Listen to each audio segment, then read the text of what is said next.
Bonjour et bienvenue sur Omniscience. Aujourd'hui, notre invité est un psychiatre, Serge Tisseron, avec qui on va pouvoir parler de l'impact des écrans sur nos cerveaux et de la mode des détox digitales. C'est un expert dans le domaine et il va pouvoir répondre à toutes nos questions.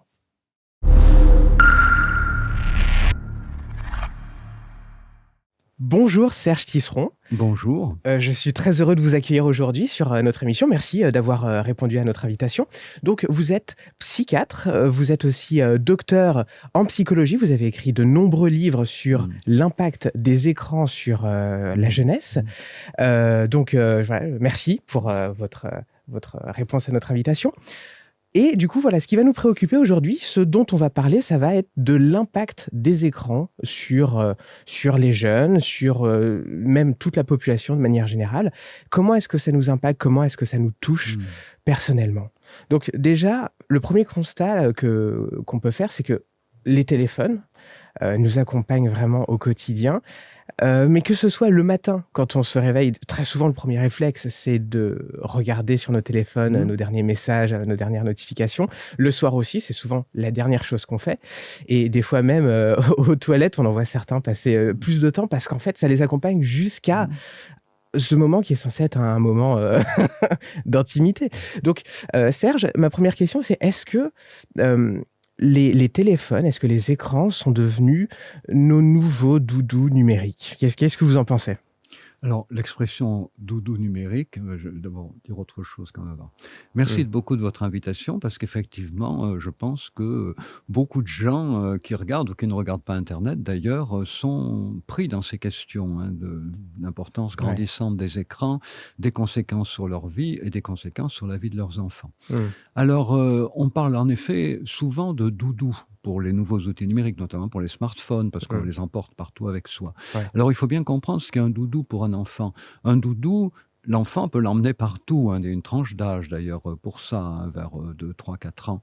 Mais en revanche, le doudou n'est pas pour l'enfant un moyen de communiquer avec d'autres. C'est un moyen de communiquer avec un objet qui est toujours présent pour lui et il peut le punir s'il a l'impression que son doudou a fait une bêtise, il peut le récompenser s'il a l'impression que son doudou est gentil, il peut le caresser, il peut le câliner. Mais en aucun cas, le doudou n'est un moyen de communiquer avec d'autres. Or, la grande particularité du smartphone qui fait que nous y sommes tellement attachés, c'est que il peut avoir cette fonction, en effet, mais fondamentalement, c'est un outil de relation.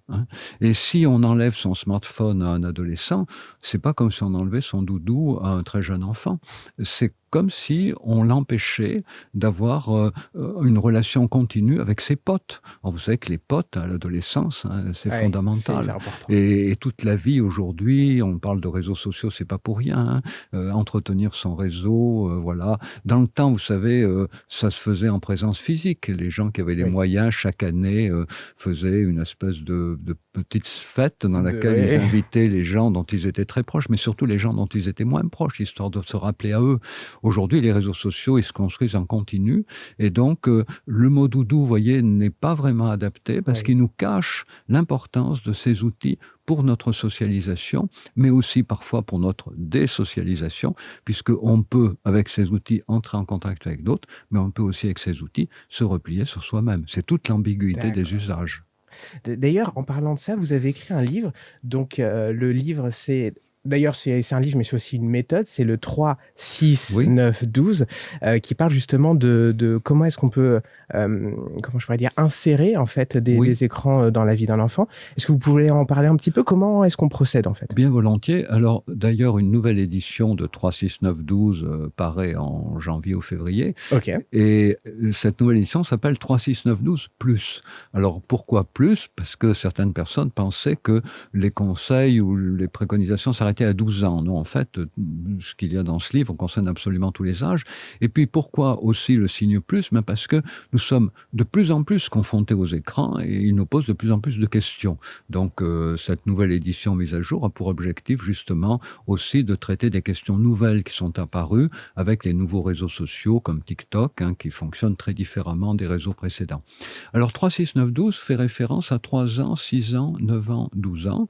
Et c'est l'idée que il y a une vigilance à avoir dans l'utilisation des écrans, mais que cette vigilance n'est pas la même selon que l'enfant a 1 mois, 2 mois jusqu'à 3 ans, ou qu'il a entre 3 et 6, 6, 9, 9, 12, ou au-delà de 12. Voilà. Donc il y a à la fois des conseils généraux et puis des préconisations adaptées à chaque tranche d'âge. Et pour aller vite, les conseils généraux, c'est tout simplement de limiter le temps d'écran, mais ça ne va étonner personne, aussi bien pour soi-même en tant que parent, pour donner le bon exemple, que pour nos enfants. Et puis, évidemment, essayer de choisir des programmes de qualité. Pour ça, en discuter avec l'enfant. Est-ce que tu veux regarder ça? Est-ce que tes copains le regardent? Tu veux jouer à tel jeu vidéo? Est-ce que tes copains y jouent? Voilà, discuter des programmes. Et puis, encourager les activités de création, évidemment, puisque à partir de 6 ans, il y a des outils numériques qui peuvent favoriser des activités de création. Donc en fait, la méthode 3, 6, 9, 12, ça s'adresse à ces tranches d'âge parce que du coup, le développement d'un enfant n'est pas pareil entre ces tranches d'âge. Qu'est-ce qui change en fait? Alors, on parle beaucoup en ce moment des effets catastrophiques des écrans sur les tout-petits. Vous savez, il y a 15 ans, on parlait surtout des ados, et puis on s'est aperçu que les ados se débrouillaient finalement pas si mal. Alors, ils se débrouilleraient encore mieux si on les mettait en garde contre les pièges des algorithmes qui poussent chacun, et notamment les ados, à rester toujours plus longtemps, à consommer toujours plus, à donner toujours plus d'informations personnelles aux plateformes. Donc, il y a toute une éducation numérique qui serait bienvenue pour les ados, même pour tous les âges. Mais pour les tout-petits, ce qui est particulier, c'est qu'ils construisent leur personnalité, ils construisent leur identité, ils construisent toutes leurs compétences, en fait, dans la relation avec un autre humain. En général, la mère qui s'occupe d'eux, mais ça peut être le partenaire de référence du tout-petit. Et depuis les origines de l'humanité, même chez les animaux, les nouveau-nés apprennent à fonctionner en regardant ce que font des adultes, en les imitant. Et donc, on sait aujourd'hui que la clé du développement du tout-petit, c'est ce qu'on appelle l'imitation motrice, c'est-à-dire quand l'enfant voit l'adulte faire quelque chose, il a envie de faire pareil. Quand il voit l'adulte avoir une mimique, il imite la mimique de l'adulte. L'imitation motrice, puis l'imitation émotionnelle, c'est-à-dire éprouver les mêmes émotions que l'adulte, avoir le sentiment d'être dans un lien privilégié avec l'adulte, qui favorise beaucoup la confiance, qui favorise l'apprentissage, et puis ce qu'on appelle l'attention conjointe, c'est-à-dire le fait que si un adulte est intéressé par quelque chose, regarde d'un côté, l'enfant regarde du même côté, et quand il grandit, il va essayer d'attirer l'attention du parent sur ce qui l'intéresse lui, en regardant du côté de ce qui l'intéresse et en essayant de faire en sorte que l'adulte s'y intéresse aussi. Et cette imitation motrice, attention conjointe, imitation émotionnelle, c'est vraiment la clé du développement, et c'est ce qui va permettre le développement du langage, le développement de la concentration, le développement de l'émotion, le développement de la confiance dans l'autre, le développement de l'identification des mimiques. Je vois que tu es content, je vois que tu es triste. Donc, vous voyez, une foultitude de choses d'apprentissage qui vont fonder le développement ultérieur de l'enfant. C'est pour ça que, on dit jusqu'à 3 ans, mais on peut aller même un peu au-delà, il faut bien comprendre que le temps passé par un enfant devant un écran, c'est du temps qui lui est enlevé pour ses apprentissages. Alors, ce qui ne veut pas dire qu'on ne puisse pas parfois utiliser un écran pour interagir avec un enfant. Si en tant que parent, vous trouvez une vidéo très drôle qui dure 2 minutes, vous pouvez la montrer à votre bébé, et puis vous rigolez avec lui et tout. Voyez, mais l'important, c'est la relation. Et il ne faudrait jamais laisser un enfant seul devant un écran avant 3 ans. Alors, ceci dit, beaucoup de parents, mais notamment de mères, me disent « mais vous vous rendez pas compte, je travaille toute la journée, je sors du bureau, je cours à la crèche, il faut que j'aille au supermarché en plus, j'arrive chez moi à la maison, je suis épuisé, j'ai besoin d'avoir une demi-heure pour me reconstruire. Qu'est-ce que je fais ?» Je leur dis « Bien sûr, je comprends. Alors essayez de faire écouter des comptines à votre enfant. S'il est content en écoutant des comptines et en jouant dans sa chambre tranquille en vous attendant, c'est parfait. Si vous avez commencé à le mettre un peu devant l'écran, devant la télé, il va la réclamer, vous le mettez. Mais vous le mettez, par exemple, une demi-heure, le temps qu'il vous faut. Mais surtout après, vous prenez une demi-heure pour interagir avec lui. Peut-être vous allez faire la cuisine, mais mettez-le près de vous, vous discutez avec lui, vous montrez ce que vous faites. Et le bébé, évidemment, il ne va pas tout comprendre, mais il va être pris dans une situation de communication qui va lui donner envie, lui donner le désir de communiquer. Oui. Donc, il faut bien comprendre que les écrans n'ont pas de toxicité, mais que le problème, c'est c'est le temps qu'ils prennent, c'est le temps qu'ils enlèvent au développement relationnel. Alors, ceci dit, je vais encore ajouter une chose, c'est qu'il faut bien comprendre qu'il y a des familles dans lesquelles l'enfant est très peu devant les écrans, mais quand il n'est pas devant les écrans, personne ne s'occupe de lui, et ça c'est la catastrophe. Puis il y a des enfants qui sont plus devant les écrans, mais quand il n'y a plus d'écran, les parents s'occupent de lui et des deux solutions, il vaut encore mieux celle-là. L'important, c'est que les parents prennent du temps pour interagir avec l'enfant. L'important, c'est pas de couper les écrans, c'est de prendre du temps pour interagir avec l'enfant. D'accord. Donc, si je comprends bien, le problème pour un enfant, c'est pas l'écran en tant que tel, Non. c'est le fait que l'écran se substitue Oui. au relationnel. Exactement. Et quand l'enfant va grandir, mais même quand il a déjà 2-3 ans, c'est important, s'il a regardé un programme pour jeunes enfants, hein, il n'en manque pas, il y en a de très bonne qualité d'ailleurs, eh bien c'est important de parler avec l'enfant. Moi, la maman peut dire, ou le papa, j'ai pas eu le temps de regarder, pas faire de pub, mais bon, l'histoire de tel petit animal, qu'est-ce qui lui est arrivé aujourd'hui? Donc l'enfant va donner quelques éléments, par exemple, il a fait un petit bonhomme de neige, il a fait un bonhomme de neige, voilà. Alors on va pouvoir lui dire, ah bon, il a fait un bonhomme de neige, qu'il a fait tout seul. Enfin, dire non, il a fait avec son papa. Vous voyez, permettre à l'enfant de construire une narration. Vous savez, les études PISA, les fameuses études qui mesurent le niveau des élèves, montrent que les élèves français sont pas bien bons en grammaire, en orthographe, en maniement du français, mais ils montrent aussi que les élèves français souffrent d'un défaut de narrativité, pouvoir raconter, pouvoir construire une histoire.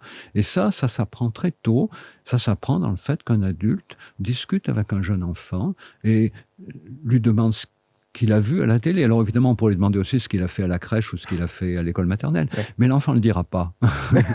L'enfant comprend très vite que les parents ne parlent pas de ce qu'ils font dans leur journée. L'enfant ne parle pas de ce qu'il fait dans sa journée. Par imitation. Voilà, si vous dites à un jeune enfant qui va à l'école maternelle, qu'est-ce que tu as mangé à midi, il vous dit des frites, vous regardez le menu, c'est des pâtes. C'est le jour où il vous dit c'est des pâtes, vous regardez le menu, c'est des frites. Oui. Parce qu'ils ont compris que c'est un territoire à eux. Ils n'ont pas envie de le partager. En revanche, il y a quelque chose que les enfants ont toujours beaucoup d'enthousiasme à partager, c'est ce qu'ils voient sur les écrans. Parce que les écrans, c'est fait pour avoir des émotions. C'est fait pour mobiliser. Et donc, quand vous avez des émotions, vous avez envie de les partager, surtout un enfant avec ses parents. Donc, les enfants ne se font jamais prier tout petits pour raconter ce qu'ils ont vu. Et il a été montré qu'un enfant qui parle de ce qu'il voit sur les écrans en à 3, 4, 5 ans, c'est un enfant qui va mieux développer le langage. C'est pour la même raison qu'on conseille depuis 2008 que j'ai posé les repères 3, 6, 9, 12, on conseille aux parents de prendre le repas du soir sans télévision, ni smartphone, ni tablette, pour en faire un moment d'échange, un moment où l'enfant va apprendre à interagir. D'accord, ok. Donc là, on est sur la période de 0 à 3 ans, donc au moment où on construit un peu le langage, les interactions. Mais à quoi correspondent les autres étapes? Parce que si l'enfant a l'habitude de dialoguer, si l'enfant a l'habitude de parler de ce qu'il fait, est-ce qu'il y a encore d'autres restrictions, d'autres points de vigilance à avoir pendant la suite? Oui, on va renforcer ça, hein, on va renforcer. C'est-à-dire, l'idée, c'est toujours, idéalement, hein, de pouvoir pratiquer en famille l'alternance. Il y a des moments avec écran, il y a des moments sans écran. Les moments avec écran, il faut qu'ils soient bien balisés dans la journée. Hein. Si je sais pas, si vous avez une activité, un club, une activité sportive, vous savez que c'est tel jour à telle heure. Bon, ouais. Eh ben, les écrans, au moment où vous allez commencer à donner un temps d'écran à l'enfant, officiellement, il faut le baliser. Par exemple, on dit entre 6h et 7h du soir, par exemple. Et si l'enfant le veut plutôt, on lui dit non, regarde la pendule. Et l'enfant va apprendre à lire l'heure. Et donc, donner un temps d'écran. Vous savez, moi, je prends souvent la comparaison de l'alimentation. Vous savez, pour s'alimenter, c'est pas compliqué dans chaque famille. Il suffirait qu'il y ait un saladier de pâtes, de riz, de couscous, de ce que vous voulez. Ouais. Et puis, chacun mangerait quand il a un peu faim. Bon, mais ça se passe pas du tout comme ça. Dans aucune société, ça ne se passe comme ça. La prise alimentaire, elle est très ritualisée. On apprend à l'enfant à venir s'asseoir à table à l'heure, à manger dans notre culture avec un couteau et une fourchette, dans notre culture avec des baguettes. On lui apprend à utiliser les outils. On lui apprend à ne pas parler la bouche pleine dans notre culture. On lui apprend à ne pas se servir en premier s'il y a un invité. Voilà. Donc, on apprend les pratiques de table. C'est un formidable support éducatif pour que l'enfant apprenne à contrôler ses impulsions. Voilà, il ne va pas se précipiter sur la nourriture, la prendre à pleine main, contrôler ses impulsions, respecter des règles sociales. Mais il faut penser l'introduction des écrans de la même manière. On fixe un temps d'écran, c'est un petit peu l'équivalent de l'heure du repas. On fixe une portion d'écran, 1 heure, 1 demi-heure, c'est un petit peu la portion dans l'assiette, hein, c'est-à-dire que plus l'enfant va grandir, plus il aura une portion plus importante.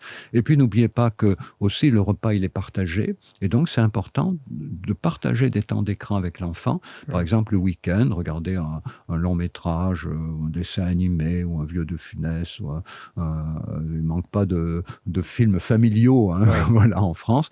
Donc, avoir un temps d'écran partagé et en parler avec l'enfant. Ça, c'est alternance des activités, l'accompagnement. De temps en temps, on regarde quelque chose, sinon on parle avec l'enfant, ce qu'il voit et fait avec les écrans.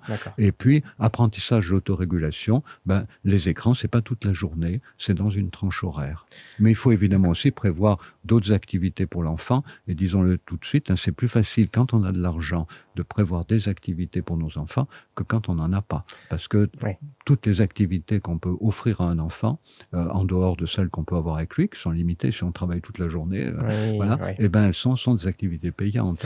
Les enfants de milieux sociaux favorisés ont souvent un club de tennis, un club de théâtre, un club de manga, un club de dessin, un club de théâtre. Mais il y a une énorme disparité sociale. La disparité sociale autour des écrans est un problème terrible, massif et terrible. Et du coup, c'est vraiment lié au contexte social dans lequel naît l'enfant, et ça va beaucoup conditionner la manière dont il va évoluer, en tout cas par rapport à la présence d'écran?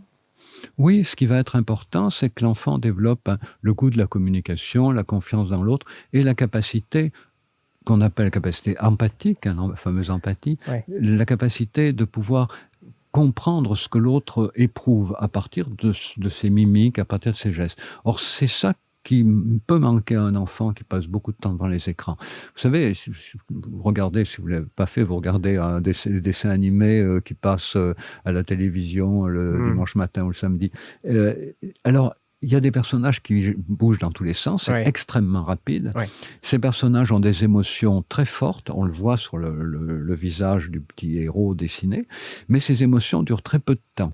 Ce qui fait que l'enfant qui regarde ces programmes voit bien défiler des émotions, mais elles sont très caricaturales, elles n'ont pas la nuance des expressions humaines, très caricaturales, et elles durent très peu de temps. Ce qui fait que l'enfant n'a pas le temps toujours de les identifier et de les rapporter à une cause. Je suis en colère parce que, je suis content parce que, ça passe trop vite. Et très vite, au bout de quelques minutes, des fois, l'enfant ne voit plus que des choses qui captent son attention parce que c'est très coloré, c'est très mouvementé, mais ça ne veut rien dire pour lui. Alors que dans une relation avec un humain, s'il y a une émotion, je suis content, il fait beau, on va aller se promener, ça dure assez longtemps pour que l'enfant l'identifie et le comprenne. Si l'adulte dit, il fait beau, on va aller se promener, regarde le beau soleil. Il associe la situation. Voilà. Et l'enfant apprend à rapporter une émotion, une situation et une action. Une parole, une émotion, une action, une parole.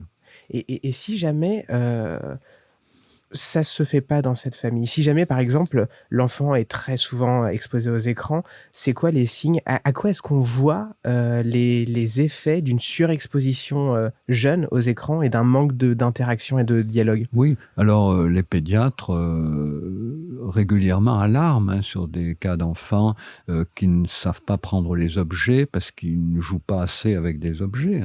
On voit même parfois des parents qui amènent leur enfant très fier en pédiatrie en disant vous allez voir comme il sait bien ranger des cubes sur une tablette. Alors le pédiatre dit oui, montrez-moi monsieur, madame. Donc l'enfant range des cubes sur la tablette et puis après le pédiatre sort des vrais cubes et les enfants regardent les vrais cubes et n'arrivent pas à les prendre. Donc il y a un défaut on apprend à manipuler des objets en manipulant des objets. Un enfant qui n'utilise pas sa main n'apprend pas à l'utiliser. Problème de langage et puis problème d'attention parce que les écrans empêchent l'enfant d'apprendre à se concentrer. Vous savez, pour apprendre à nager, il faut nager. Pour apprendre à conduire une voiture, il faut conduire une voiture. Pour apprendre à se concentrer, il faut se concentrer. Donc l'enfant qui n'a pas des temps de concentration, c'est-à-dire des temps dans lesquels il est tranquille, il prend son temps, ça peut être jouer avec 3 poils de moquette, un petit Lego, un petit bout de bois, mais là, il se concentre et il apprend à se concentrer. Et donc, c'est ça sur lequel des pédiatres, des orthophonistes alertent aujourd'hui, avec raison. Alors, ce qu'il faut savoir, c'est que c'est quand même pas les écrans qui ont empêché ça. c'est le fait que l'enfant ne trouve pas un environnement qui s'occupe suffisamment de lui. Si vous voulez, certains collègues disent « Ah ben oui, mais il passe beaucoup de temps dans les écrans, il a un gros retard de développement. » Ben je dis « Oui, d'accord, mais si on s'occupait... Alors comment on va faire? Ben on va réduire les écrans. Et qu'est-ce qui va se passer? Ben on va faire en sorte que les gens s'occupent de lui. La famille s'occupe de l'enfant, il va beaucoup mieux. C'est pas parce qu'on a enlevé les écrans, c'est parce que la famille s'est occupée de lui. Donc on a un gros travail à faire pour sensibiliser les parents à l'importance de communiquer avec leur enfant. C'est ça le nœud des choses. Hein. Et encore une fois, c'est plus facile de convaincre des parents qui ont un travail à peu près satisfaisant, qui les rend disponibles le week-end, qui ont un niveau de vie suffisant pour pouvoir peut-être payer des activités de l'enfant. C'est plus facile dans ces cas-là pour les 9,5 millions de gens qui vivent en France dans des conditions de pauvreté. Hein. Ouais, bah oui.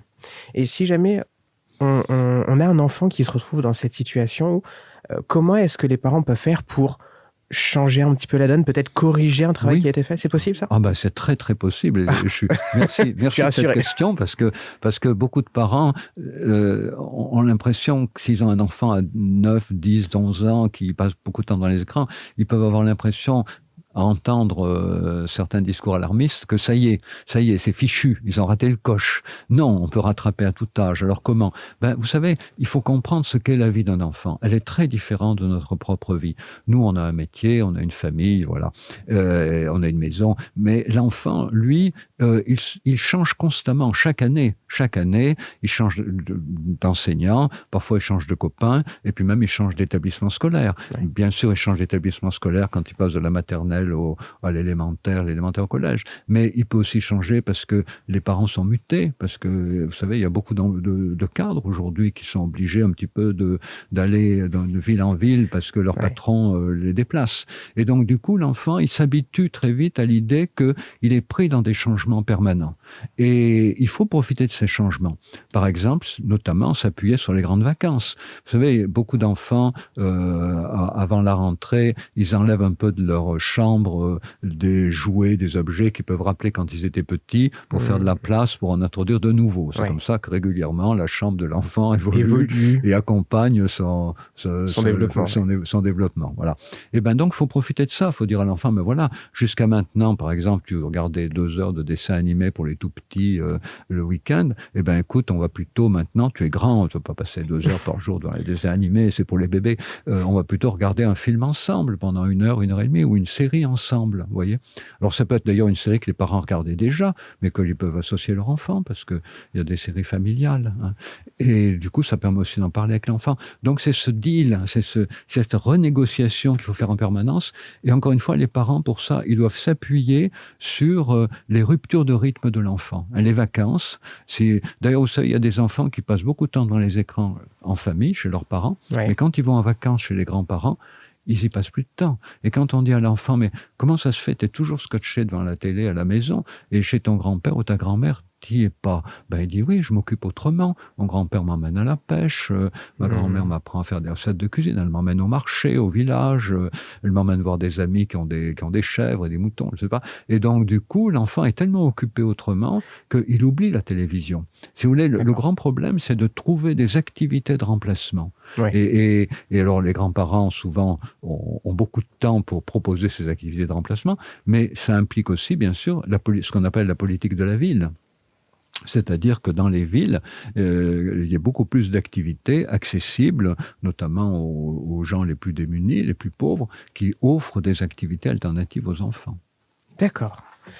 Toujours par rapport au cadre de l'enfant et des occupations de l'enfant, qu'est-ce que vous pensez des jeux vidéo? Parce qu'il y a beaucoup d'avis qui vont dans des directions différentes. Il y a aussi beaucoup de jeux vidéo. Il y a aussi beaucoup de jeux vidéo différents. Voilà, donc comment est-ce qu'un parent doit se positionner par rapport aux jeux vidéo? Et est-ce qu'il faut avoir des vigilances ou est-ce que... Oui, alors écoutez, il y a une norme qui s'appelle la norme PEGI, Pan-European Gun Information, c'est pas la PE2GY, non pas du tout, c'est PEGI. Non mais je le dis parce que des fois PEGI s'évoque un prénom un peu anglo anglo-saxon. Donc cette fameuse norme PEGI, les parents doivent être vigilants, ils doivent la regarder en effet, mais ils doivent aussi demander à leur enfant pourquoi leur enfant a envie de jouer à tel jeu plutôt que tel autre. Et vous savez, en général, c'est parce que les copains y jouent. Donc ça permet aussi d'éclairer un petit peu le réseau des copains, les centres d'intérêt des copains, voilà. Alors après, ce qui est important, comme ce que j'évoquais tout à l'heure pour la télévision, c'est de prendre du temps pour s'intéresser à ce que fait l'enfant, c'est-à-dire lui poser des questions sur son jeu, éventuellement le regarder jouer un petit peu. Et l'idée, c'est toujours de ne pas perdre le contact avec son enfant. Parce qu'il ne faut pas oublier que nos enfants, ils ont des activités distractives, des fois qui ne nous plaisent pas trop, mais ils peuvent aussi vivre des situations très difficiles de harcèlement scolaire. On en parle beaucoup aujourd'hui à juste titre. Et si l'enfant a l'impression que ses parents se désintéressent de ce qu'il fait, il n'aura peut-être pas l'idée que les parents peuvent être préoccupés du fait qu'il soit harcelé. Si un parent parle régulièrement avec un enfant, qu'est-ce que tu as vu des copains, qu'est-ce que vous avez fait, tu es allé à l'anniversaire de ton copain, vous avez joué à quelque chose, on pourrait peut-être regarder un film ensemble ce week-end et tout. L'enfant est habitué à l'idée que ses parents sont à son écoute. Et donc du coup, quand l'enfant va être harcelé, il va pouvoir le dire. Mais un enfant qui a l'impression que ses parents méprise ou ignore tout ce qui l'intéresse, il n'aura peut-être pas la conviction que ses parents peuvent se préoccuper de lui s'il est maltraité. Donc, vous voyez, c'est ça qu'il faut comprendre, c'est que autour des écrans, en fait, ce qui se joue, c'est bien autre chose que les écrans. C'est pour ça que les gens qui disent arrêtons les écrans, je suis d'accord avec eux pour 50%.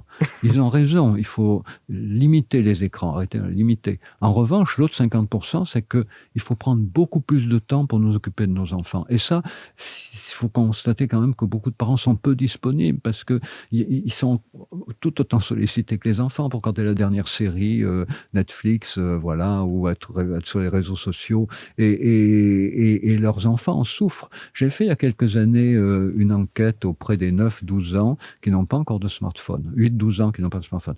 On leur avait dit, mais qu'est-ce qui vous ennuie le plus dans la vie? Et ils avaient pratiquement tous répondu, c'est que nos parents soient toujours sur leur smartphone. Alors on leur avait dit, mais est-ce que vous dites à vos parents que vous en avez marre qu'ils soient sur leur smartphone? Et beaucoup avaient répondu, ben non, on leur dit pas, parce qu'on comme ça, on espère quand nous-mêmes on aura un smartphone, ils nous laisseront fonctionner pareil, ils nous laisseront toujours dessus. Voilà. Mais donc il y a une vraie souffrance des enfants.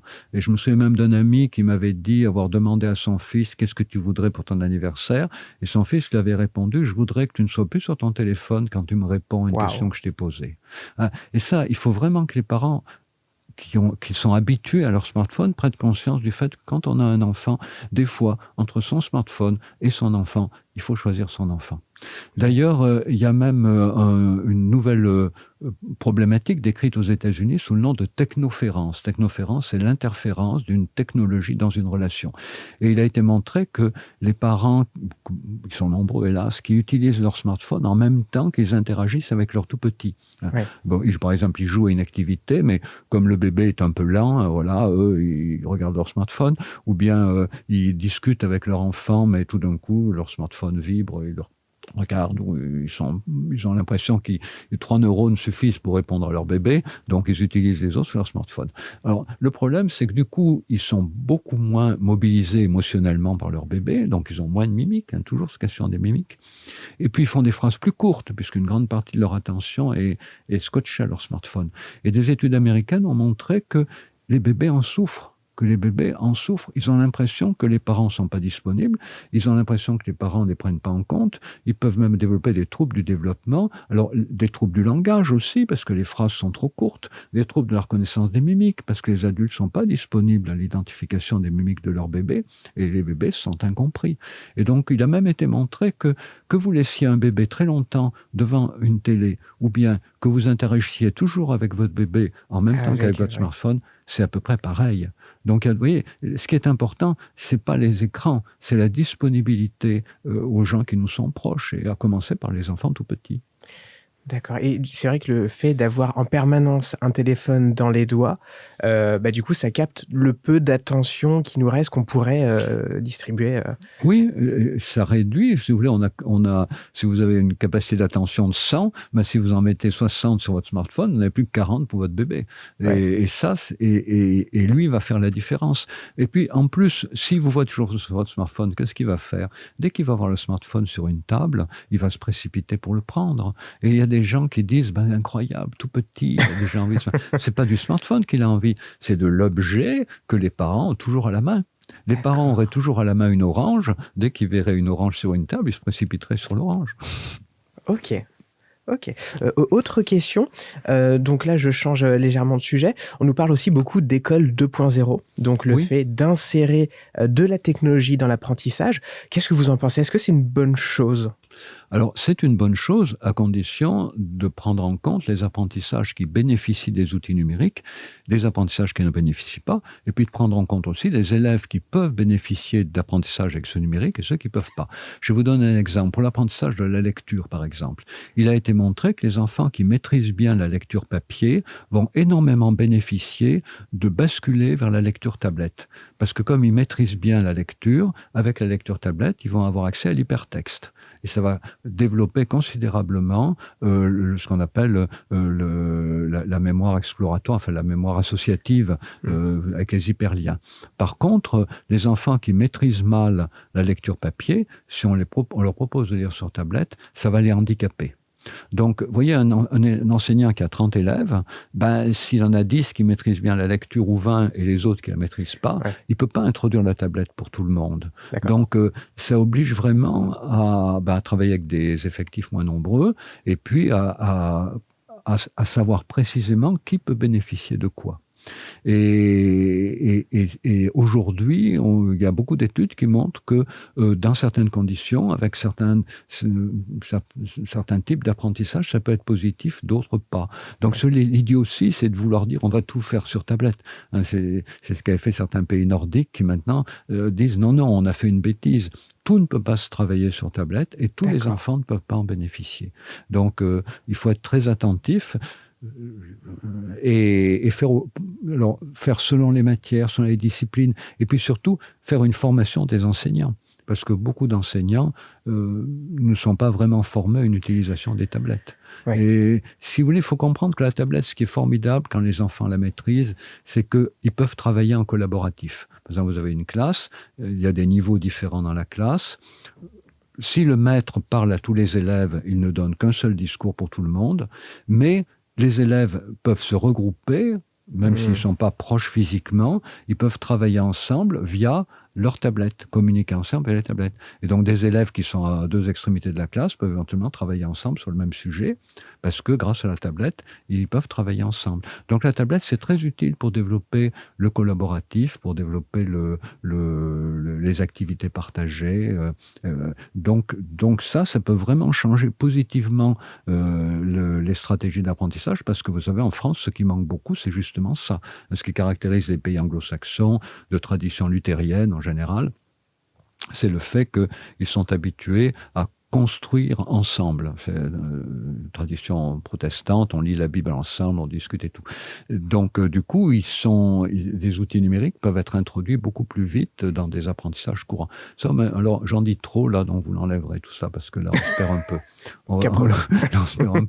On se perd un peu là-dedans. Donc, comme j'ai déjà dit beaucoup de choses, vous couperez quand je vous ai dit que pour la lecture, on peut apprendre vite si on en bénéficie si les enfants maîtrisent la lecture papier, on n'en bénéficie pas. Et après, vous coupez. Voilà. Ok, aucun problème. Autre point que je voudrais aborder, donc c'est un gros sujet et qui prend de plus en plus de l'ampleur, c'est la partie réseaux sociaux, en fait. Parce que plus le temps passe, plus les réseaux sociaux sont diversifiés, de plus en plus addictifs, et surtout, plus les jeunes vont sur ces réseaux sociaux de plus en plus tôt. Qu'est-ce que vous pensez des réseaux sociaux? Est-ce que ça peut être une bonne chose, ou est-ce qu'au contraire, il faut mettre en garde les parents de ne pas laisser leurs enfants aller trop tôt sur ces réseaux? Comment est-ce que ça peut impacter le développement de l'enfant? Oui, alors vous savez, en principe, les réseaux sociaux, c'est 13 ans, hein, et autorisation des parents en France jusqu'à 15 ans. Donc, beaucoup d'enfants font tout seuls des choses sans que leurs parents donnent leur autorisation, mais il ne faut quand même pas oublier que les enfants sont sous la responsabilité légale des parents jusqu'à 18 ans. Donc, que les parents doivent donner leur autorisation pour accéder aux réseaux sociaux, je pense que c'est bien pour que les parents s'intéressent à ce que font leurs enfants. Trop de parents ne s'intéressent pas suffisamment à ce que font leurs enfants, notamment sur les réseaux sociaux. Donc c'est bien pour éveiller l'attention, la curiosité des parents avec le levier de la responsabilité. Voilà. Alors après, vous savez, c'est devenu un lieu commun universellement partagé de dire du mal de TikTok. Alors, il faut bien comprendre que TikTok offre des outils de création simples, qui peuvent être utilisés par beaucoup d'ados et qui sont très enthousiasmants pour eux. Mais en même temps, s'ils n'arrivent pas à bien gérer ces outils, ils peuvent très vite basculer dans un défilement de vidéos abrutissant. Ouais. Donc finalement, on arrive à cette idée que beaucoup d'enfants vont sur TikTok pour ce que TikTok pour leur offrir le meilleur, mais comme ils ont de la peine à pouvoir bien l'utiliser, beaucoup basculent dans ce que TikTok a de pire. Donc s'ils étaient mieux accompagnés, s'ils comprenaient mieux les enjeux, notamment le côté scélérat des algorithmes, hein, quand même, il faut le dire, c'est dégueulasse, les algorithmes. Bien, vous travaillez avec, je sais, mais je veux dire quand même, il y a des algorithmes aujourd'hui qui ont une puissance incroyable, hein, puisque vous savez, il y a cette fameuse science qu'on appelle la captologie, la science de capture des données, puis toutes les stratégies d'influence. Donc, si on expliquait à la fois aux enfants comment ils peuvent bien utiliser certains outils présents sur les réseaux sociaux, et puis si on leur expliquait bien les pièges des algorithmes, les dangers des algorithmes, ben je pense que beaucoup pourraient être amenés à utiliser mieux les réseaux sociaux. Alors, c'est un pari, mais je pense que ça vaut la peine de le faire parce que vous ne pouvez pas empêcher un ado d'aller sur les réseaux sociaux s'il a envie d'aller sur les réseaux sociaux. Personne n'a le moyen de l'en empêcher. Mais et puis, là aussi, hein, alors évidemment, les parents ne vont peut-être pas pouvoir donner cette information, mais ça serait l'objectif de l'institution scolaire de le faire. Mais les parents, eux, ils ont quand même la responsabilité de s'intéresser à ce que font leurs enfants, de continuer à parler avec lui et de ne pas dire à l'enfant « Ah, t'es sur TikTok, c'est de la connerie TikTok, tu t'abrutis, ça sert à rien. » Parce que si l'enfant a une toute petite activité de création sur TikTok à laquelle il tient, eh ben, évidemment, il ne va plus rien dire à ses parents de ce qu'il fait. Voyez. C'est toujours la question, c'est que les enfants, l'adolescence, c'est une période de construction d'identitaire dans laquelle l'enfant est très fragile, très sensible. Et il fait comme s'il était barricadé contre les propos de ses parents. Les ados, ouais, cause toujours, ouais, je m'en fiche et tout. En fait, non, les ados sont très réceptifs à ce que disent leurs parents. Simplement, ils ne veulent pas le montrer parce qu'ils ne veulent pas montrer leur fragilité.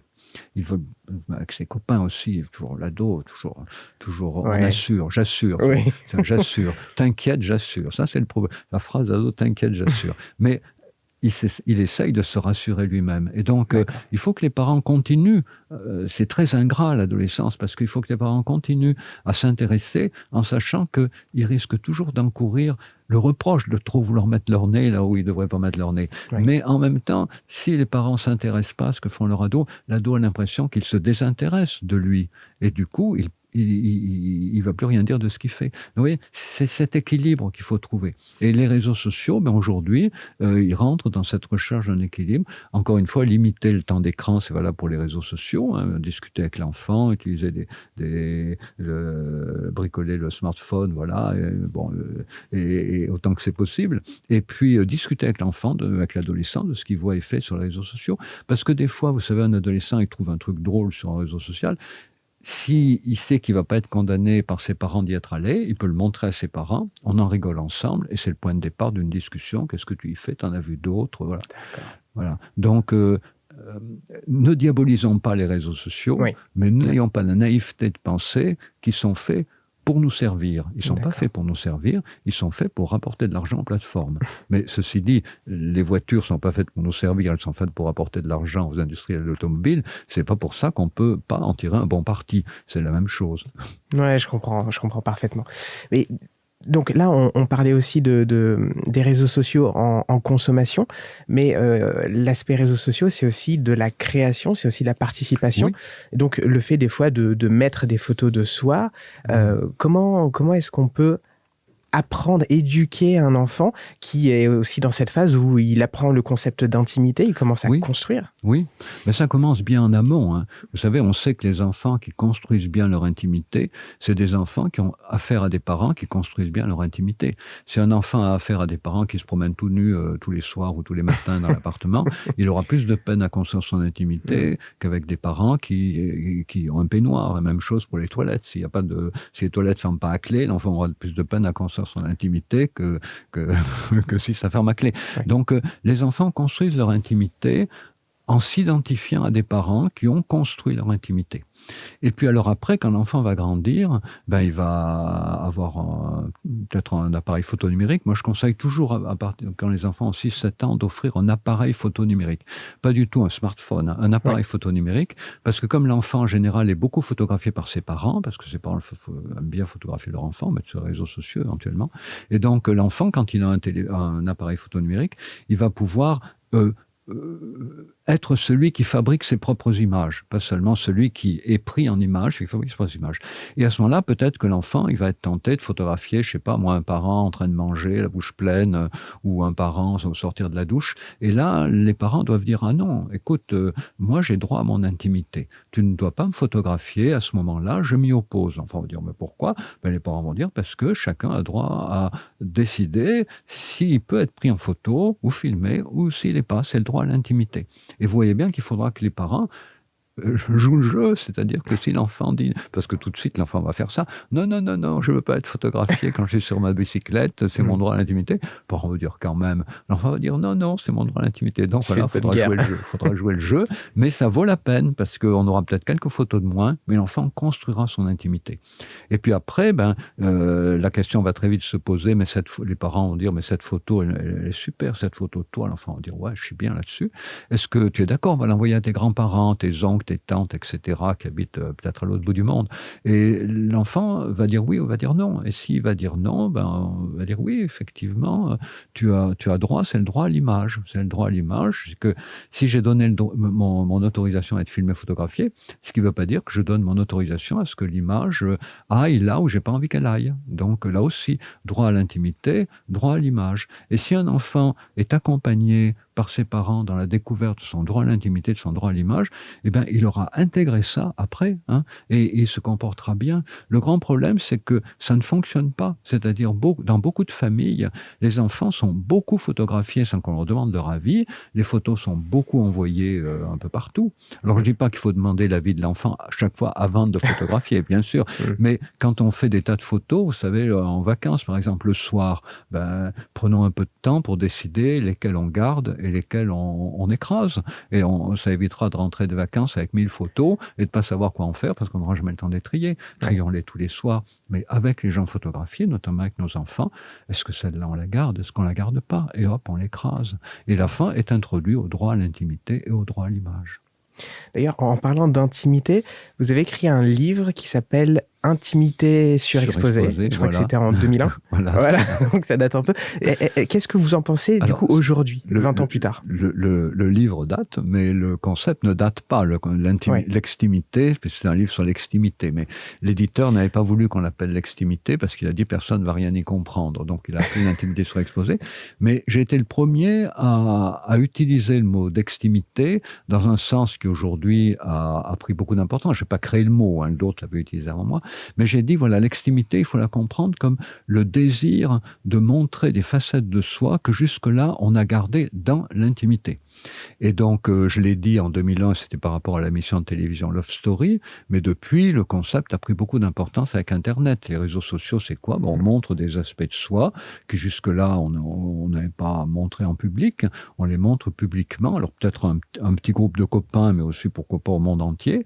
Et on les montre, pourquoi? Pour essayer d'avoir un retour gratifiant, un retour positif pour augmenter notre estime de nous-mêmes.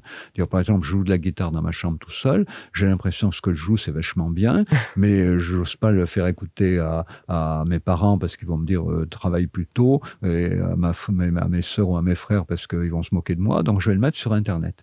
Et donc j'en escompte un retour positif, donc une augmentation de l'estime de moi, de moi-même, et j'en estime aussi un élargissement de mon réseau social. Peut-être il y a des gens qui vont dire c'est super, et puis nous aussi on fait de la musique, et puis peut-être on pourrait discuter ensemble de la musique qu'on fait. Voilà. Donc c'est ce désir de montrer les facettes de soi que jusque-là on garde dans l'intimité, dans l'attente d'en avoir un retour positif, estime de soi, un agissement du réseau social. Et c'est très important ce mot d'extimité parce que, vous voyez, il permet de comprendre que notre intimité, notre désir d'intimité a des limites. D'accord. L'intimité, c'est un concept traditionnellement qu'on appelle orphelin. Et vous savez, les concepts, ils vont en général en opposition. Le blanc, le noir, Oui. Le bien, le mal, voilà. Et donc, intimité, il n'y a rien qui s'opposait à l'intimité.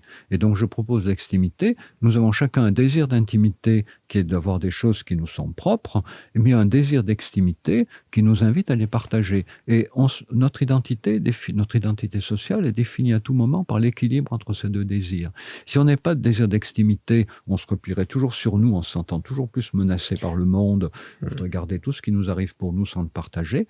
Et si on avait un désir d'extimité sans désir d'intimité, on envahirait notre vie sociale, de toute notre vie intime, et on finirait par lasser notre entourage. Voilà. Donc, vous voyez, ces deux désirs s'équilibrent. Et ça, c'est très important de comprendre qu'aujourd'hui, c'est cet apprentissage qu'il faut que les jeunes fassent, non pas un désir d'extimité auprès de la famille ou des copains, mais des aides d'extimité sur Internet. Il faut apprendre aux enfants qu'est-ce qu'on met et qu'est-ce qu'on ne met pas sur Internet.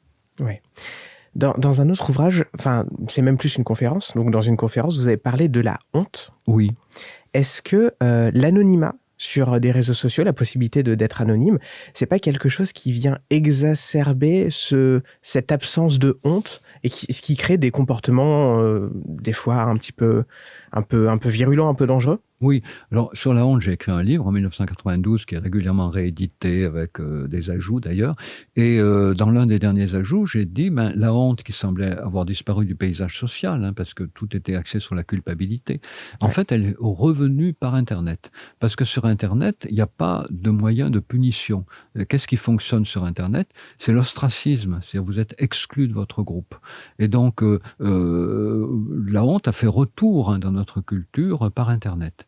Alors la question de l'anonymat, elle est complexe parce que sur Internet, vous avez des groupes qui fonctionnent avec l'anonymat et dans lesquels il y a les pires horreurs qui sont dites. Puis vous avez des groupes qui fonctionnent à l'anonymat parce que des gens, ils parlent de problèmes très douloureux, très brûlants pour eux, et ils ont besoin de l'anonymat pour en parler, mais les échanges, ils sont pourtant très riches. Des gens, par exemple, ayant des parents psychotiques, vont faire un groupe caché derrière l'anonymat, parce que des fois, ils sont tellement bouleversés qu'ils ne veulent pas le montrer, mais l'anonymat n'empêche pas qu'il y ait des échanges très riches. Puis vous avez quand même, chacun le sait, des groupes où il n'y a pas d'anonymat, où on se balance des horreurs pas possible, et puis des groupes sans anonymat, où on tient aussi des discours très corrects. Donc, l'anonymat n'est pas la... Comment dire?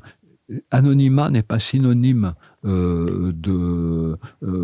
d'excès, d'insultes, voilà. Alors, c'est vrai que l'anonymat peut favoriser le harcèlement, on en parle beaucoup aujourd'hui, mais il ne faudrait pas déduire des problèmes engendrés par l'anonymat, le fait qu'il faudrait empêcher l'anonymat. L'anonymat peut être quelque chose d'utile à certaines personnes, au moins pour une période limitée. Oui, je comprends. Pour revenir un petit peu sur l'aspect technologie et écran de manière générale, est-ce qu'on peut parler d'addiction à la technologie ou est-ce que c'est pas forcément le mot qui est le plus approprié? Non, c'est pas du tout un mot approprié parce que le mot addiction a une histoire et cette histoire lui a donné un sens très précis. C'est l'addiction aux substances toxiques, traditionnellement. Et l'addiction aux substances toxiques, elle ne correspond pas à ce qui se passe quand on est, par exemple, accro aux écrans. Donc, c'est vrai que quelqu'un qui passe beaucoup de temps devant un écran, on peut avoir, comme ça, dans l'idée qui vient, ce modèle d'addiction, il a une addiction, voilà. Et d'ailleurs, vous savez que l'Organisation mondiale de la santé a décrété en 22 ou en 21 que le jeu vidéo excessif, problématique, pouvait devenir une addiction. Mais l'Organisation mondiale de la santé a bien précisé que c'était une addiction comportementale. D'accord. Et l'Organisation mondiale de la santé n'a avancé le mot d'addiction comportementale que pour le jeu vidéo problématique, c'est-à-dire l'usage du smartphone, l'usage des tablettes, l'usage de la télévision. S'il y avait une addiction à la télévision, vous vous rendez compte la quantité de gens qui en auraient été victimes depuis qu'elle a été inventée. Il y en aurait beaucoup. Donc, qu'est-ce que c'est une addiction comportementale? C'est différent d'une addiction aux produits toxiques pour 2 raisons. La première raison, c'est que si vous enlevez sa bouteille ou sa cocaïne, sa bouteille en alcoolique, son tabac tabagique, etc., vous risquez de provoquer, s'il a vraiment une addiction, un syndrome de sevrage physiologique.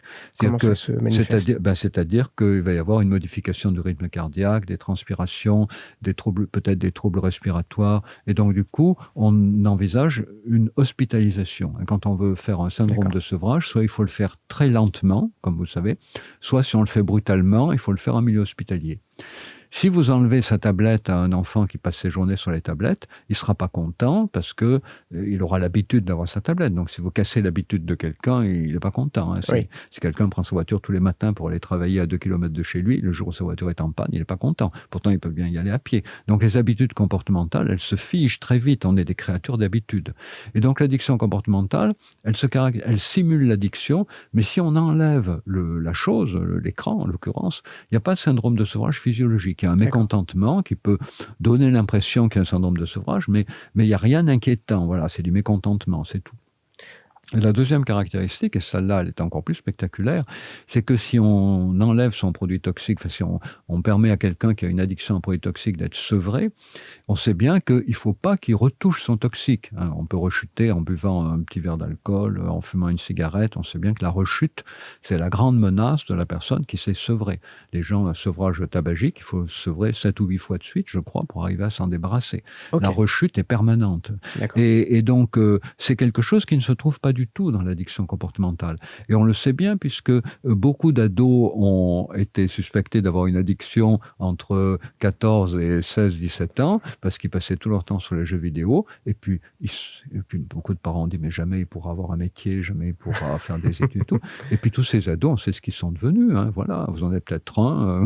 Voilà, mes enfants en ont été. Ils ont été scotchés aux jeux vidéo pendant 2-3 ans. On était vachement inquiets. Et après, ils en sont complètement sortis. Et est-ce qu'ils y touchent plus? Pas du tout. Ils jouent aux jeux vidéo avec des copains de temps en temps, avec leurs enfants. Donc, il n'y a pas de risque de rechute. Hein. Ils se sont très bien insérés dans la société. Il faut se rappeler quand même les inquiétudes qu'il y a eu il y a 20 ans autour de jeux vidéo. Je me souviens de colloques où des experts disaient cette génération est foutue. Nos enfants n'arriveront jamais à accepter de travailler pour un employeur, puisqu'ils apprennent à faire que ce qu'ils veulent en jouant aux jeux vidéo.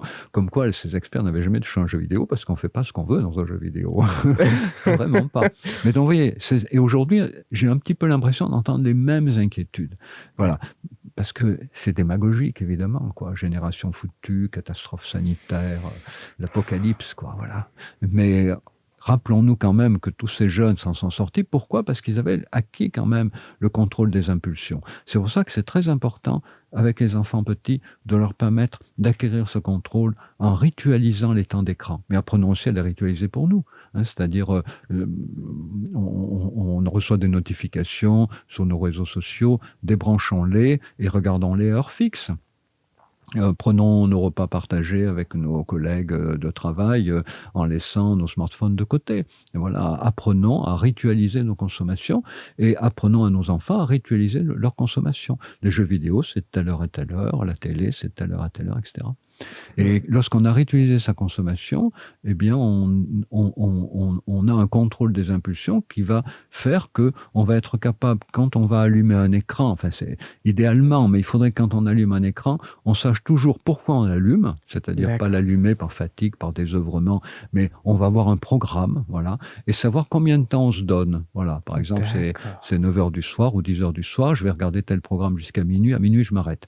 On va peut-être s'arrêter à minuit et demi, mais si on se donne pas de limite, on va s'arrêter à 2h du matin. C'est ça, ritualiser sa consommation. C'est fixer des tranches horaires dans la journée, et puis chaque fois qu'on allume un écran, c'est pour faire quelque chose de précis, en ayant une vague idée, plus elle est précise, mieux c'est quand même, du temps qu'on va y passer. D'accord. En ce moment, il y a une mode, donc quand j'ai regardé sur internet, il y a énormément de vidéos qui pullulent sur le sujet, la détox numérique. Bon, je pense voir où vous voulez en venir, mais qu'est-ce que vous en pensez? Est-ce que c'est utile? Est-ce que c'est nécessaire? Ou est-ce qu'en réalité, ça n'a pas vraiment d'effet? Alors, rappelez-vous ce que je vous disais tout à l'heure. L'être humain est un être d'habitude. C'est-à-dire, on vit chacun dans un appartement, on a une chambre, et le matin, on regarde son smartphone, et le soir, on rentre chez soi, on regarde son smartphone. Dans la détox numérique, dans les séjours de détox, voilà, vous partez une semaine quelque part, vous allez être complètement pris en charge pour faire des tas de choses. On va vous emmener crapahuter dans la montagne, on va vous proposer des cours de yoga, on va vous faire de la cuisine bio. Et donc, du coup, vous allez être pris dans tellement d'activités que vous allez très vite oublier, les premiers jours c'est un peu dur, puis très vite vous allez être pris dans le mouvement, surtout que c'est collectif, hein, donc chacun se soutient mutuellement, hein, voilà. Et donc vous allez très vite, au bout du deuxième jour, vous passez très bien de vos outils numériques. Vous allez des fois y penser, mais vous êtes tellement pris dans le rythme du groupe que vous allez oublier très vite. Mais une fois que vous rentrez chez vous, le risque c'est que vous repreniez toutes vos habitudes. Donc c'est pour ça que ce qu'il faut, à mon avis, c'est apprendre, encore une fois, à ritualiser ces consommations, à se fixer des temps avec écran et des temps sans écran, individuellement et familialement. Et à ce moment-là, ce soutien que beaucoup de gens trouvent dans le séjour détox, mais qu'ils ne trouvent plus quand ils rentrent chez eux, vous apprenez à le fixer en famille. C'est-à-dire que si tout d'un coup vous décrochez votre smartphone pendant le repas, votre enfant peut vous dire enfin quoi, tu as dit que c'était interdit. Voilà. Ouais. Et donc ce renforcement mutuel, cette assistance mutuelle qu'on trouve dans les séjours détox, il faut la créer dans nos familles, il faut la créer dans nos groupes d'amis, il faut la créer avec nos collègues de travail. Je connais des gens qui déjeunent avec leurs collègues à la pause du déjeuner, et ils vont au restaurant et ils posent chacun leur smartphone face contre table, et des fois les smartphones vibrent, et le premier qui le décroche paye l'addition. Mais voilà, ça c'est une vraie pratique d'apprentissage à la détox, parce qu'elle est en situation réelle, elle n'est pas déconnectée de votre réalité quotidienne. Oui. Par rapport aux écrans, donc on a parlé aussi des conséquences psychologiques, psychiques, le fait d'être dépendant, mais vous parliez aussi dans d'autres de vos conférences de la lumière bleue et de l'impact que ça a sur le sommeil. Oui, ça c'est un problème qui est bien connu par tous les gens qui s'occupent du cerveau et de l'œil. La lumière bleue, vous savez, c'est celle qu'il y a dans toutes les LED. Alors il y en a dans les télévisions, il y en a dans les écrans d'ordinateur, il y en a dans les smartphones. Alors l'influence de cette petite lumière bleue des LED, elle est d'autant plus grande que la lumière est plus près de vos yeux. Donc quand vous êtes devant la télévision, il y a 2-3 mètres. En général, l'écran c'est un peu plus près, et le smartphone c'est très près, surtout si vous avez un ado qui regarde son smartphone dans son lit, sur son oreiller, il est à 10 cm, 20 cm. Et donc cette lumière bleue, elle va avoir pour conséquence de détraquer la sécrétion d'une hormone qui est l'hormone du sommeil. Et cette hormone, c'est ce qui vous contrôle l'endormissement et puis la qualité du sommeil. Et donc du coup, si vous regardez beaucoup votre smartphone le soir, eh bien vous pouvez avoir tendance à vous coucher plus tard, donc vous diminuez la quantité de sommeil, mais en plus, comme la lumière bleue dérègle la sérotonine, au moment où vous coupez votre smartphone, vous n'avez pas sommeil. Parce que la lumière bleue a fait croire à votre cerveau que c'était la journée. La lumière bleue, qui est la lumière du jour, en fait, la lumière blanche, je pense qu'il y en a partout ici, des LED. Ouais. Voilà. Et donc, c'est une lumière de mois d'août. C'est une lumière de zénith, de plein été, de midi en été. Et donc, du coup, votre cerveau, il est entretenu, si on peut dire, dans l'idée que c'est la journée. Et donc, si vous passez d'un seul coup de la journée à la nuit, votre cerveau, c'est trop rapide pour lui. Donc, vous coupez votre smartphone et puis vous dormez pas. Et la grande tentation, c'est de vous dire, mais puisque je dors pas, je vais regarder mon smartphone. Et c'est comme ça que vous risquez de réduire de plus en plus votre temps de sommeil. Donc c'est pour ça qu'on conseille aux gens de couper les outils numériques une demi-heure avant d'aller se coucher, de pouvoir respecter ce moment pendant lequel ils glissent progressivement, leur cerveau glisse progressivement de l'idée que c'était le jour à l'idée que c'est la nuit. Mais en même temps, il faut pas vivre dans un appartement qui est éclairé comme on l'est ici, Oui.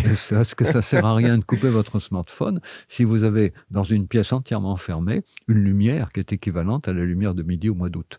Parce que votre cerveau est victime pareille de la confusion. Hein. Donc ce qu'il faudrait, c'est idéalement avoir des variateurs d'intensité, baisser la lumière à un certain moment. Voilà. D'ailleurs, vous savez, il y a des petits logiciels qui permettent de réduire la lumière sur les smartphones, sur les écrans. Parce que le soir, on s'aperçoit que en fait, on peut voir aussi bien avec un peu moins de lumière. Voilà. Mais ce que je veux dire, c'est que la lumière bleue des LED, c'est un problème dans l'utilisation des smartphones, mais c'est aussi un problème dans les appartements. Il y a une débauche de lumière dans trop d'appartements. Et c'est aussi un problème dans les villes, parce que beaucoup de rues sont éclairées de manière démente. Et si vous avez un lampadaire près de votre chambre à coucher, près de la chambre à coucher de votre enfant, c'est impossible de faire l'obscurité. La lumière est tellement puissante qu'elle s'infiltre par la moindre petite fente du rideau. Et donc, du coup, vous voyez, ça implique là aussi la politique de la ville. On vit une débauche lumineuse, totalement inutile et très problématique pour notre cerveau. Il faudrait arriver à réduire partout la lumière de façon à respecter, à retrouver cette idée du rythme jour-nuit.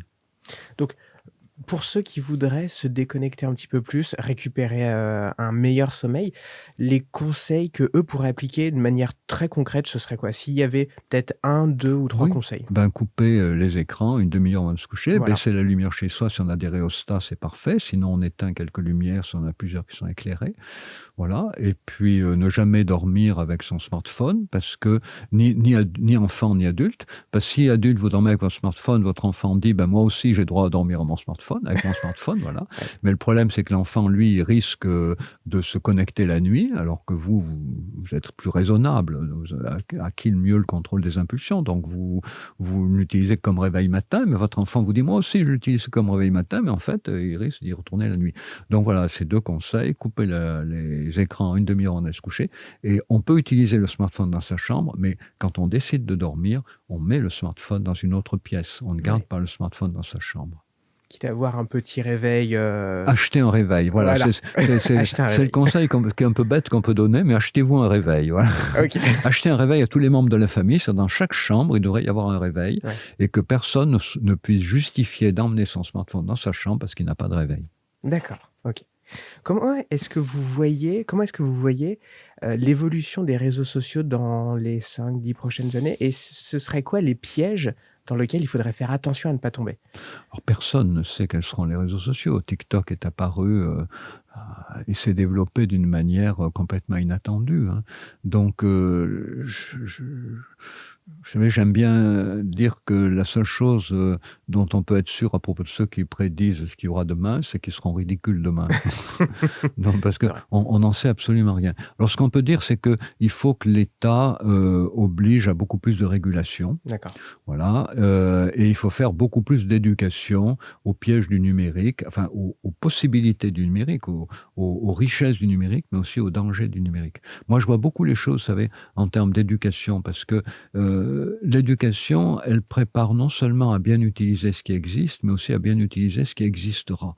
Si vous avez bien construit le contrôle des impulsions, si vous êtes capable aujourd'hui de réguler votre consommation de télé, votre consommation de réseau social, pas emmener votre smartphone dans votre chambre, quel que soit le nouveau réseau social qui apparaîtra, vous serez en mesure de réguler votre consommation, et vous serez en mesure aussi peut-être de comprendre un petit peu la logique des algorithmes. Parce que si vous comprenez la logique des algorithmes de TikTok, vous serez plus à même de comprendre la logique d'algorithmes nouveaux qui seront proposés sur de nouveaux réseaux sociaux. Donc, il n'y a que l'éducation qui est une visée à long terme. Et c'est ça qu'il faudrait absolument développer aujourd'hui. Est-ce que vous avez des livres qui vont sortir dans pas longtemps, que vous allez bientôt éditer? Oui, alors 36912+, comme je disais tout à l'heure, réédition très augmentée de cet ancien livre de 2013, et puis également un ouvrage consacré à l'empathie aux presses universitaires de France, c'est la collection Que sais-je, ces petits ouvrages qui se veulent très synthétiques. Et ça a aussi un rapport avec les écrans, hein, l'empathie. Parce que l'empathie, j'en ai parlé sans la nommer tout à l'heure, hein, Ouais. c'est la capacité de comprendre ce que l'autre ressent, Ouais. d'avoir une idée de ce qu'il imagine. Et l'empathie, elle se guide sur des repères de mimique, de gestes, d'attitude, d'intonation. Et toutes ces choses sont absentes, hein, dans les réseaux sociaux. Et D'accord. des fois, d'ailleurs, il y a des directeurs d'établissement qui me disent, mais écoutez, M. Tisserand, expliquez-nous pourquoi nos élèves se quittent bon copain le vendredi soir et pourquoi le lundi matin, ils se tapent sur la figure en arrivant. Eh bien, parce que tout le week-end, ils ont interagi sur les réseaux sociaux qui sont des fabriques de quiproquos, hein. Dans les réseaux sociaux, vous n'avez pas tous les régulateurs de la relation que l'être humain a inventé depuis ses origines. Ouais. Les intonations, les gestes, l'attitude, les mimiques, les Le regards et timbre. tout, voilà.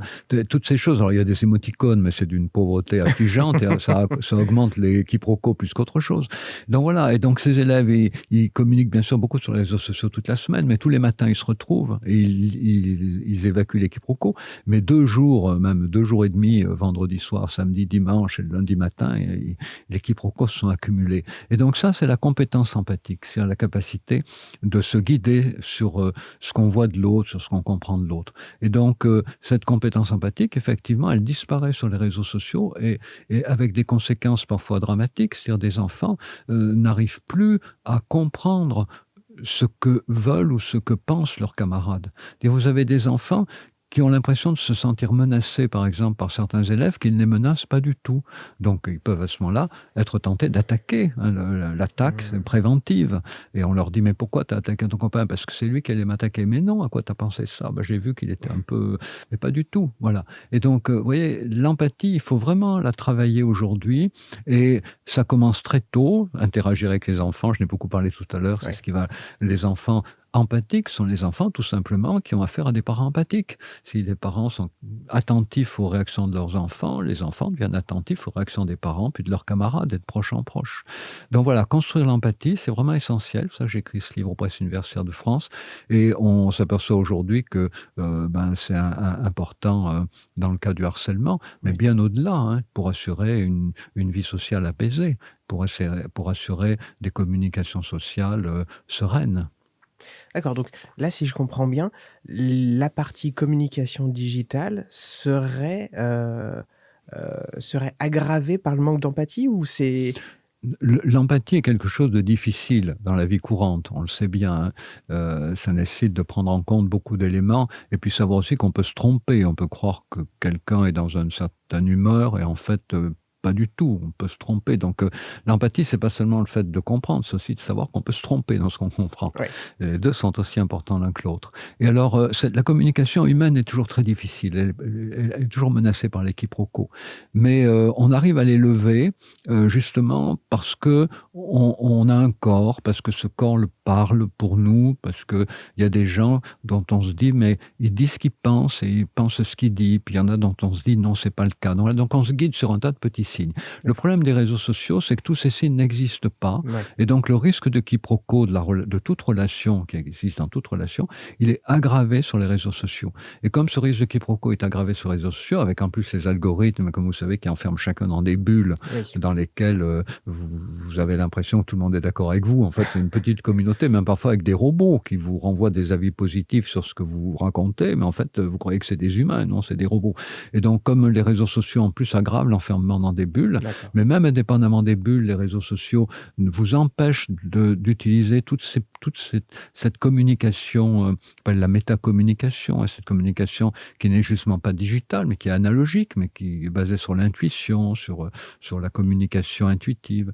Tout ça, absent des réseaux sociaux, fait qu'il y a plus de risques de quiproquos, et donc plus de risques que l'empathie soit mise à mal, avec des risques de quiproquos supplémentaires, sur les réseaux sociaux que dans la vie courante. Communiquer est toujours difficile, communiquer via les réseaux sociaux est encore plus difficile. C'est aussi quelque chose qu'il faudrait apprendre aux enfants.